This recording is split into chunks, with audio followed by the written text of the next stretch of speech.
Good afternoon sa inyo guys. Merry Christmas.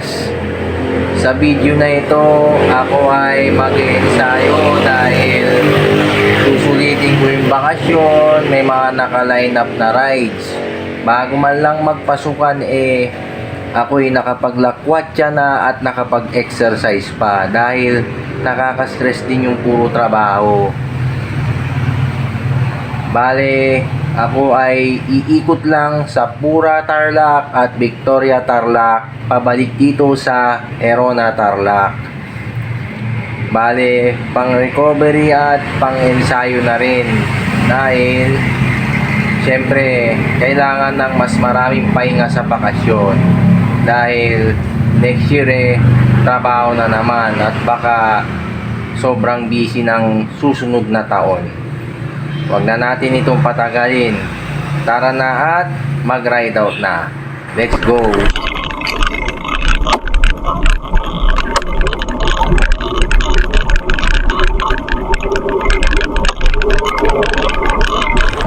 At nagsimula na ako sa pagpadyak. Bali, warm up lang naman ito. Recovery na rin. Pag-i-stroll at pagpapapawis na rin. Para mas makondisyon pa rin ang katawan. Lalo na hindi na ako pabata. Nagbabago na rin ang aking reflexes. Pero ang mahalaga ay kaya ko pa rin mag long ride cycling. Hanggat ito ay kaya ko, hindi ko ito i-deprive. Pero minsan kailangan din ng mga ganitong maiksing ruta lang. Kahit na minsan nakakasawa. Kasi sa pagbabike, hindi lang naman dapat puro paglalakbay. Kailangan din yung iyong health maalagaan. Yan din kasi ang benepisyo ng sport na ito.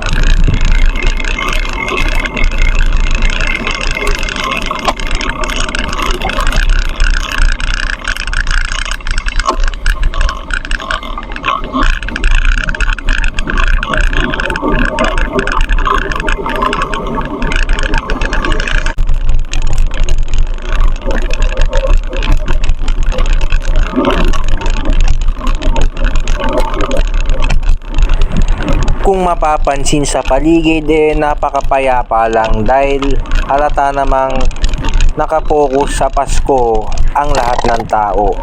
Mari yung iba ay gumala, yung iba nagbakasyon sa ibang lugar at yung iba nag-i-stay lang sa bahay. At syempre meron din kasi mga religion na hindi naman nagse-celebrate ng Christmas. Kaya siguro nakatambay lang sila sa bahay or nag-out of town din kagaya ng iba. Pero ang mahalaga, ang Pasko ay para naman yan sa lahat at ito ay pagse-celebrate ng kapanganakan ng ating Panginoong Hesukristo.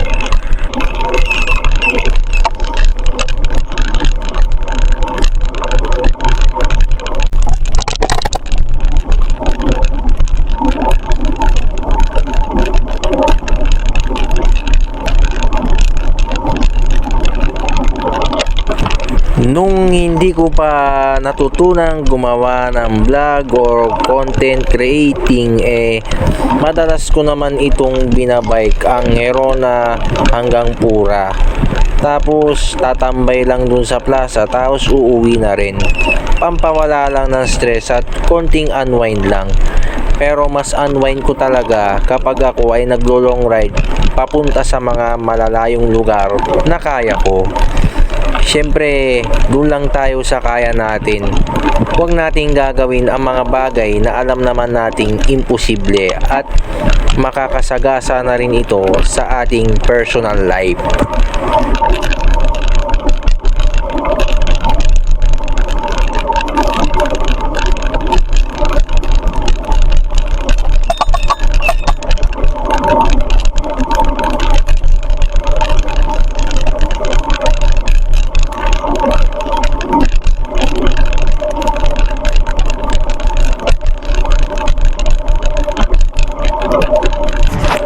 pinakamagandang angle talaga ng pagkuha ko ng video kapag nakalagay sa handlebar ang action camera ko. Sa dulo ng video na ito, medyo hindi na maganda ang kuha ko dahil puro manibela na lang ang nakuhanan. Dapat pala ang gagawin ko i-upside down ko na lang para mas maganda ang kuha ng manibela at ng daan, pati na rin ng kalangitan para landscape ang dating ng video.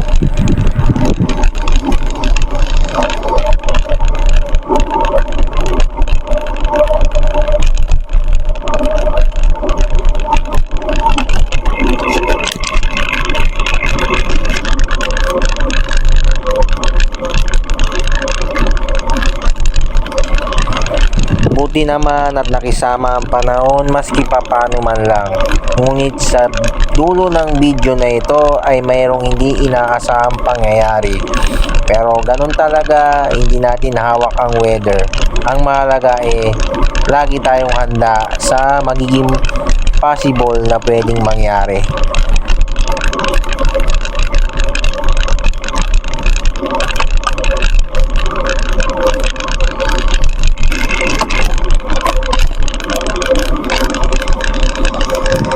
Bale, ito ang boundary ng Herona Tarlac at Pura Tarlac.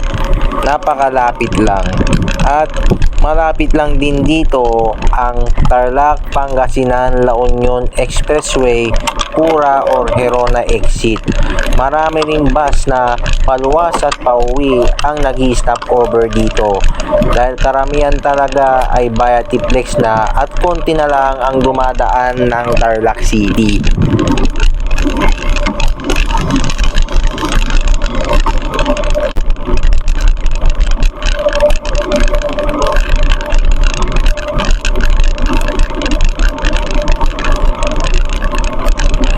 Nung baguhan pa ako sa cycling, sa tuwing pag-eensayuhan ko ang lugar na ito o daanan na ito ay hindi pa ganong kalapad. Hindi pa siya 4 lane at wala pang simento sa gilid. Puro lupa pa.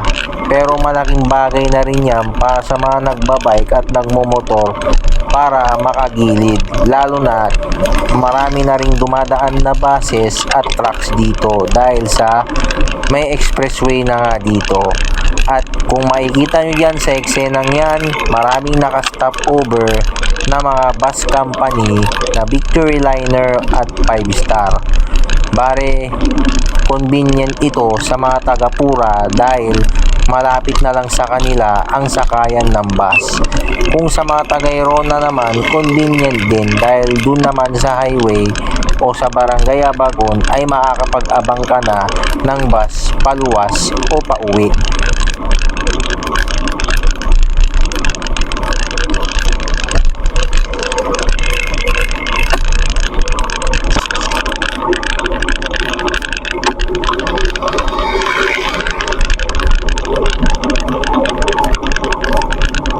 At eto na, nandito na ako sa mismong town proper o bayan ng Pura Tarlac. Bale, maglulup lang ako ng konti para makuhanan man lang ang buong town proper dahil hindi naman ako nakatira dito at dayo lang naman ako lagi dito. Pupunta lang ako rito para mag-unwind, magpapawis at mag-ensayo sa bisikleta. Masarap din naman tambayan ang bayan na ito, lalo na ang kanilang plaza. Ngunit napakaliit lamang at simple. Unlike sa Herona na kahit maliit ramdam mo na rin ang unlad. Hindi pa rin naman maunlad ang bayan na ito pero unti-unti na rin siyang nadidevelop. Nagkakaroon na rin siya ng mga establishments at mga convenience store maski pa paano man lang. Pero iba pa rin talaga kapag simple lang. Probinsyang probinsya ang dating.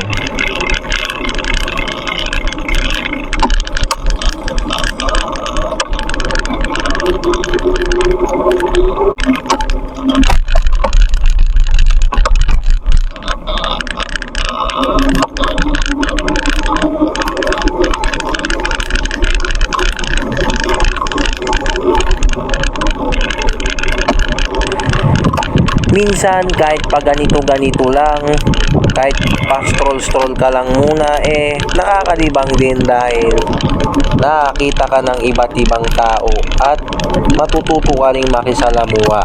Lalo na't nakikita ka nilang nagbablog kahit di ka naman sikat.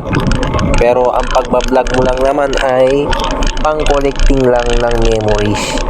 Kung maging famous ka, kumikita ka, bonus na lang yun. Plus points na lang yun o add-ons. Pero ang malaga, sikat ka man o hindi, kumikita ka man dyan o hindi, nag-e-enjoy ka sa ginagawa mo, napapasaya mo ang sarili mo nang hindi ka nakaasa lang sa iba. Dahil sabi nga nila, happiness comes within you.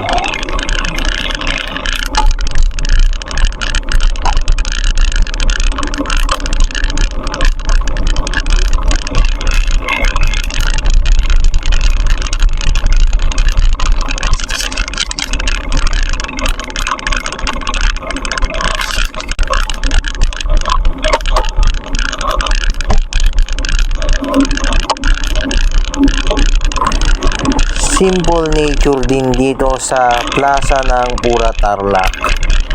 Ramdam na ramdam mo na maraming puno at maraming masisilungan. Perfect spot din para mag-date sa mga magjowa o mag-asawa. At kahit papano na-develop na rin siya. Sarap din tambayan, lalo na kung nagpapapawis ka lamang. Kahit nagja-jogging ka lang ay pwedeng-pwede na rin.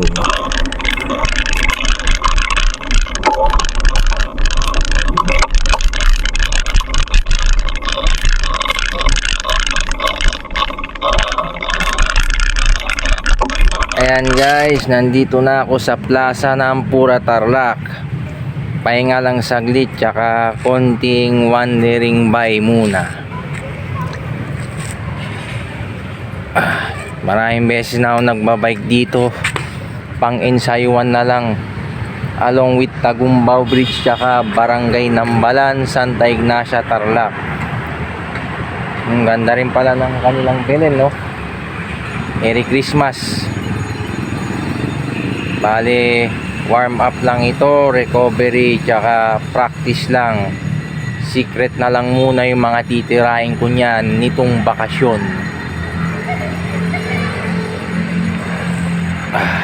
Yan. Unawisan na rin ako. Maya, diretso na ako sa Victoria Tarlac, tapos tambay din doon sa plaza doon, tapos uwi na rin. Eto lang, sa Sabado may 8 hours OT pa. Buti isang araw lang.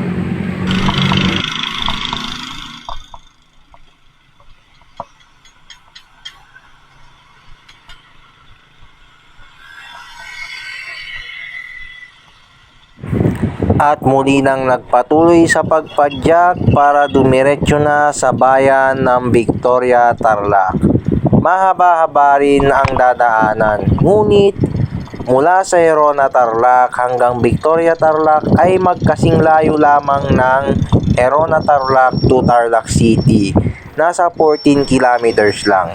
At maganda rin naman ang daanan dito dahil 4 lanes na rin. Sa pagkakaalam ko nung araw ay 2 lanes lang din yan dati. Pero goods na rin dahil maluwag na.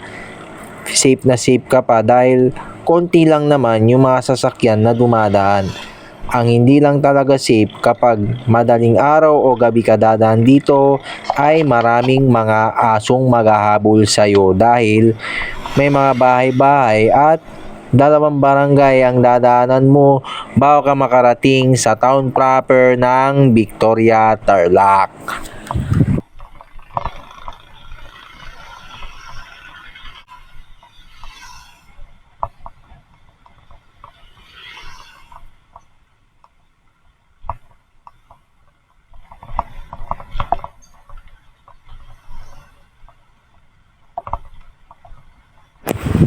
Sabi nila kapag recovery ride, hindi mo kailangan mag-sprint. At pabor naman ako. Kasi paano nga masasabing recovery kung binabanat mo na agad ang muscle mong mag-sprint na dapat i-reserve mo na lang sa mga future long rides mo or long ride na pinaghahandaan mo niyan. Basta't kitang-kita naman sa makuha ng video ko, ine-enjoy ko naman ang view. Basta ako, masaya ako sa aking ginagawa as long na hindi to nakakatapak o nakakaapekto sa buhay ng ibang tao. Cycling is about enjoyment at wala namang premyo dyan, lalo na ikaw ay nagle-leisure cycling naman. Hindi naman yan karera at palakasan.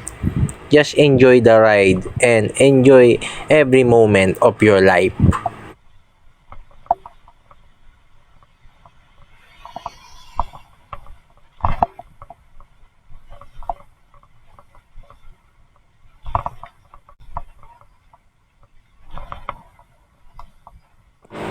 Maraming beses ko na rin napadyak ang daanan na ito. Bale, didiretsuhin mo lang at matutumbok mo na agad ang town proper ng Victoria, Tarlac. Katulad din ng ginawa ko sa Pura ay tumambay din ako doon at nag-loop muna ako para makuhanan ang buong town proper.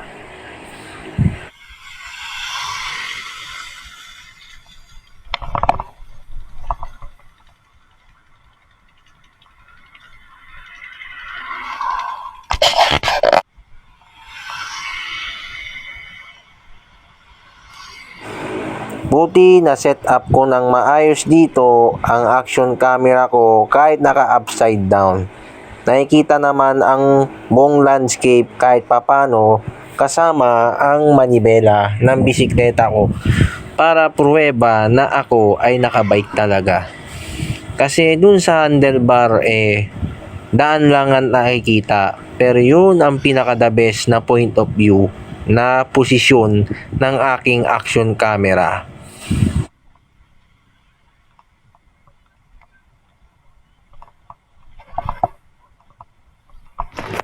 Napagtanto ko na simula sa araw na ito ay upside down ko nang kukuhanan kapag gagamitin ko ang aking chest strap dahil nagsisisi ako dun sa dulo ng video dahil ang papangit ng eksena dun.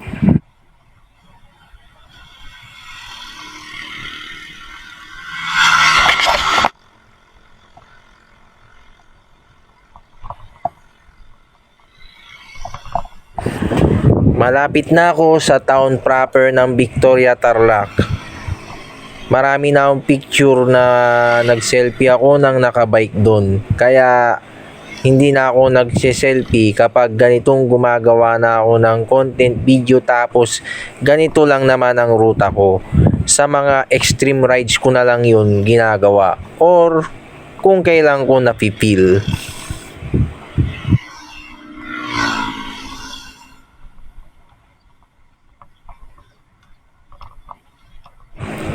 Hindi naman masamang mag-flex ng mga na-achieve mo o anong meron ka pero dapat limitahan mo rin dahil ang social media ay pugad ng mga marites. Maraming naninilip dyan nang hindi mo alam. Kaya set privacy at boundaries pa rin. I-share mo lang ang mga kaya mong i-share nang hindi naaapektuhan ang private life mo.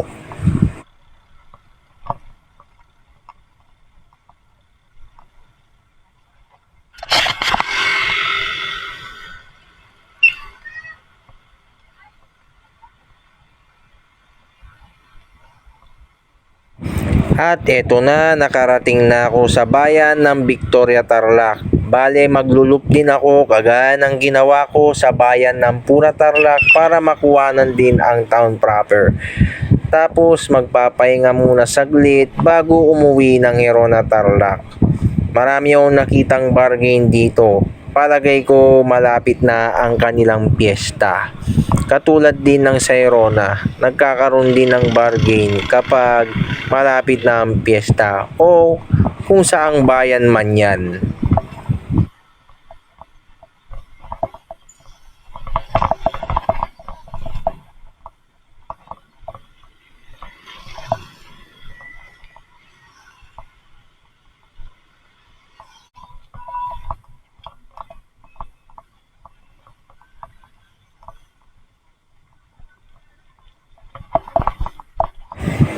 Para sa akin, okay naman din ang plaza ng Victoria Tarlac. Masarap din naman siyang tambayan at napakalawak din.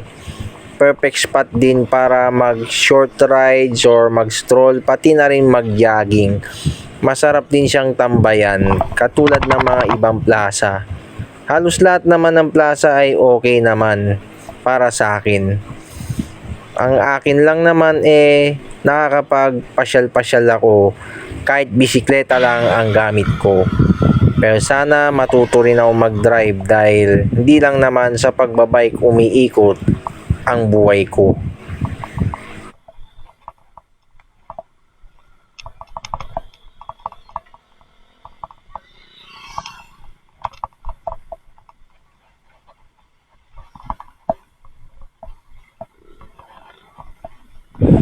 Malaking bagay din sa pagbabike ko at anumang uri ng exercise ang mabilis akong pawisan.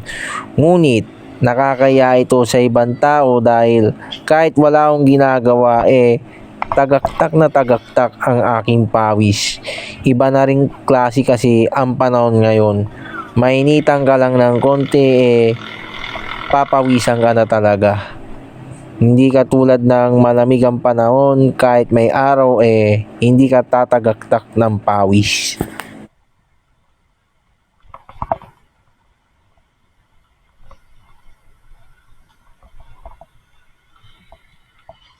Ayan guys, nandito na ako sa plaza ng Victoria Tarlac. Tambay muna saglit. Ayan, tagaktak na ang aking mga pawis. Nakakondisyon na siguro ko nito. Ayan o, nag-improve na rin. Ayan, nandito ako sa kanyang marker. At ito ang playground ng kanilang plaza. Mukhang magpipiesta yata dahil maraming bargain. Hindi ko alam kung kailan. Research ko na lang. Tambay lang saglit tapos uwi na sa Herona Tarlac. Dadaan ng Estipona at Salapungan. Pabalik doon.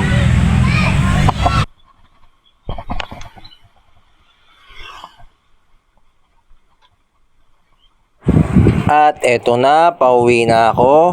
Medyo pasensya na kayo sa eksena, napakapangit, puro manibela na lang ang nakuhanan dahil trinay ko pa rin yung standard na point of view ng action camera sa aking chest strap. Kaso ganito talaga ang kinalalabasan, kaya dapat talaga upside down mo kuhanan at iset up mo sa rotate mode ang pagkuha ng video. Pero okay lang naman kasi pauwi na ako at wala naman ding makikitang magandang view. Puro mga baryo o barangay lang naman ang dadaanan ko pabalik sa town proper ng Herona Tarlac.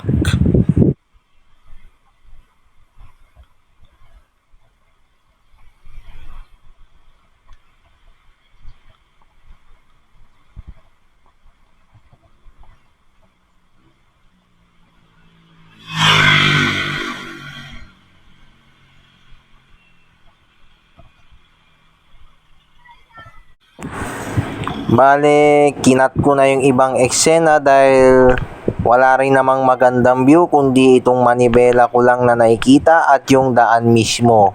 Kaya pinaiksi ko na lang ang mga eksena at pinagdikit-dikit ko na lang. Total ito ay hindi naman long ride. Sa long ride ko na lang pagbubutihin ang pagkuha ng mga magagandang view. At bawat padyak ay aking nanamnamin at laging isi-secure at ido-double check kung nakakondisyon lagi ang bisikleta. Dahil ang bisikleta ay isa rin niyang sasakyan. Hindi nga lang siya makina pero ikaw mismo ang makina at ikaw mismo ang pasahero. At ikaw na rin ang parang driver. Aandar yan ng dahil sa'yo at dahil sa iyong lakas at effort.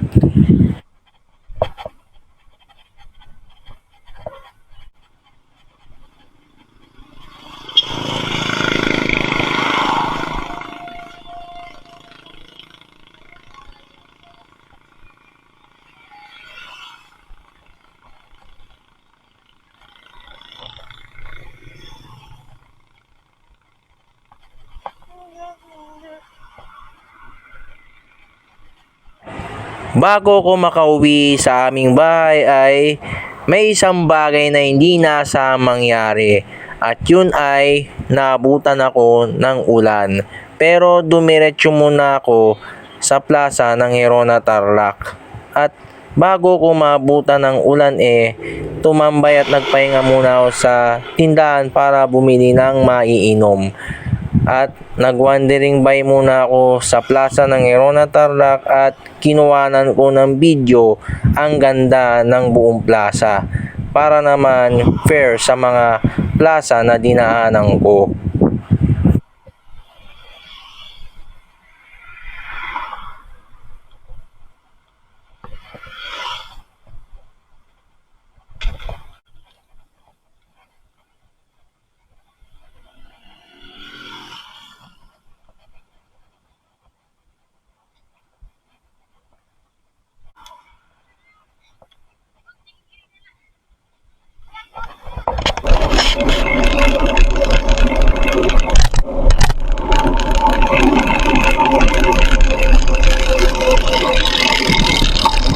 At ito na nga, approaching na ako sa town proper ng Herona Tarlac.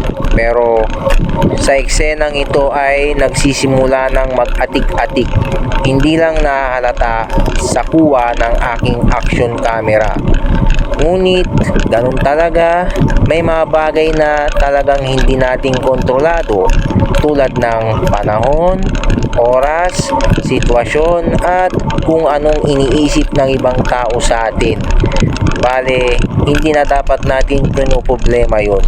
Ang mahalaga ipagpasa Diyos na lang natin lahat ang ating gagawin at mga magiging desisyon natin sa buhay.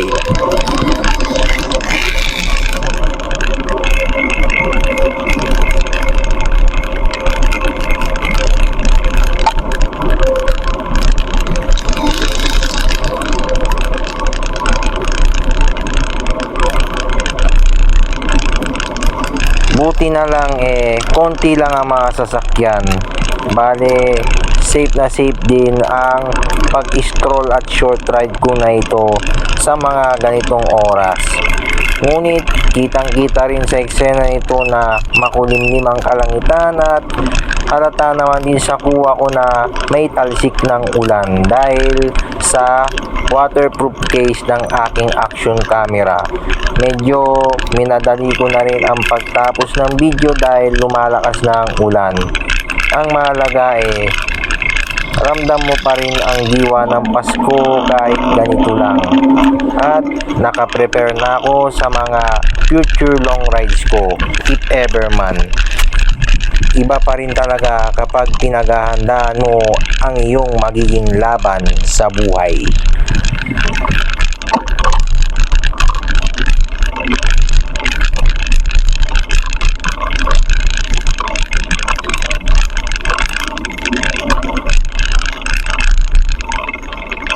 Ayan guys, nandito na ako sa Herona Town Plaza. Nabutan na ako ng ulan. Malay ko bang uulan. Pero dito ko natatapusin ang aking video. Salamat sa panonood. God bless us all and ride safe.